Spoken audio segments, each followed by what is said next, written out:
It was World War II's worst home front disaster. 320 men instantly killed. On July 17, 1944, at 10:18 p.m., there were two almost simultaneous explosions out here. One being a boxcar, the second being the E.A. Bryant, which was almost completely loaded with munitions, more than 4,000 tons. The boxcar is another 400 tons, so the equivalent of more than 5,000 tons of TNT going off at once while they were loading the munitions out here. We have to remember 1944 America was a different America than 2010 America. It was a segregated America.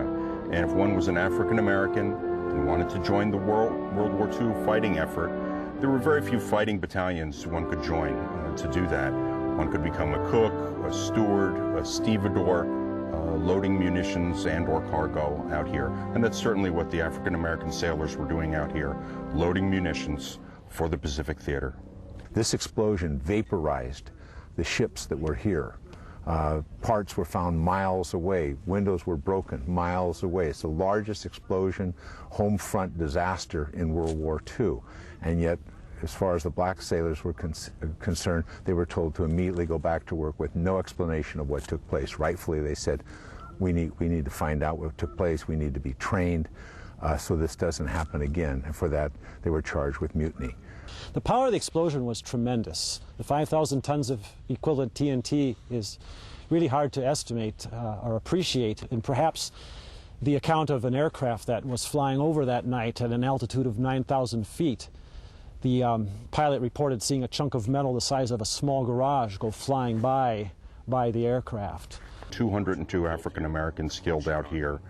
15% of all African Americans killed in World War II were killed here at Port Chicago. Only 50 of the 320 that were killed in the explosion were ever actually identifiable. I'm always haunted by a need to try to remember the names of the youngsters who were at my house that day. Normally, because African Americans were not welcome to the USO, there was a lot of entertaining of young servicemen in our homes. And we were a couple. I was 23, my husband was 3 years older. We would open our homes on Saturday afternoons for parties, lemonade parties. And that afternoon, there must have been a dozen young people here from Port Chicago. And I guess Camp Ashby, which was a site of black, not MPs, I guess they were MPs, were trained. Anyway, that evening at 10:30, when the explosion occurred, we had no idea what it was.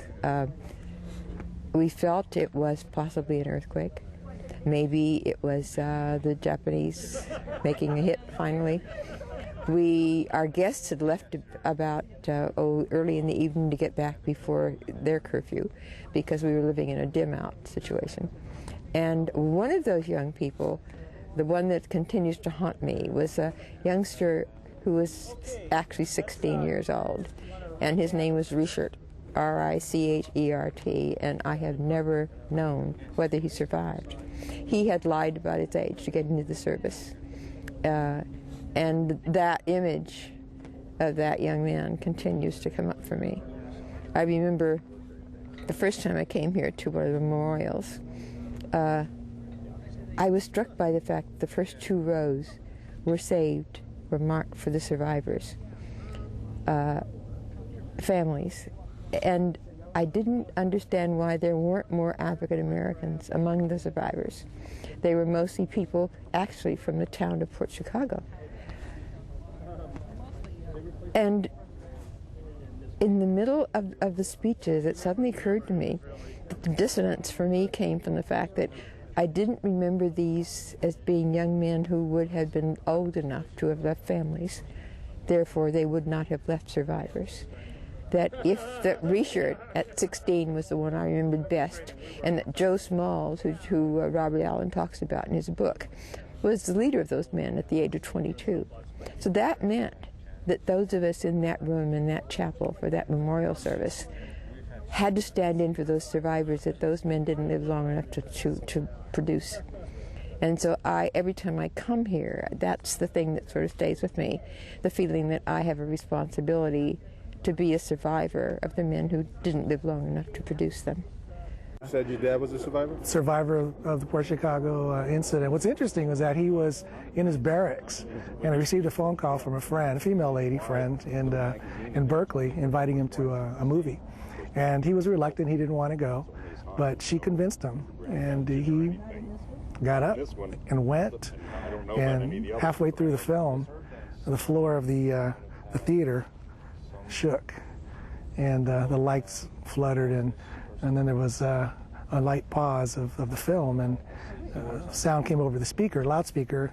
Any enlisted men from Port Chicago reported immediately too, and I can't remember if it was Mare Island or Port Chicago, but they said that there was a terrible explosion. And he later learned that a lot of his buddies had lost their lives. He was loading munitions. He would tell me stories about how they used to load the shells, and they'd take the shells and they would load nitropyrin, as he communicated to me, and they would scoop it, and it was a powdery substance, and they would pour it into the shells.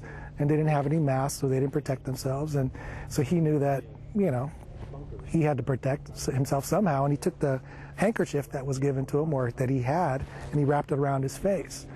And he would tell me that stories. When I was a kid, he used to tell me these stories. How he would dip it in water and he put it around his face, and by the end of his shift, it was covered in this yellow material. And one wonders, you know, with all the cases of cancer and a lot of these guys had passed on, was any of that related?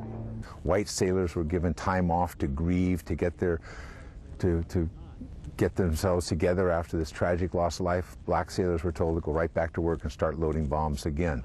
There was also no counseling, no sort of psychological care, no sort of grief counseling, and they also did not get the 30-day survivor's leave, which is common in that situation too.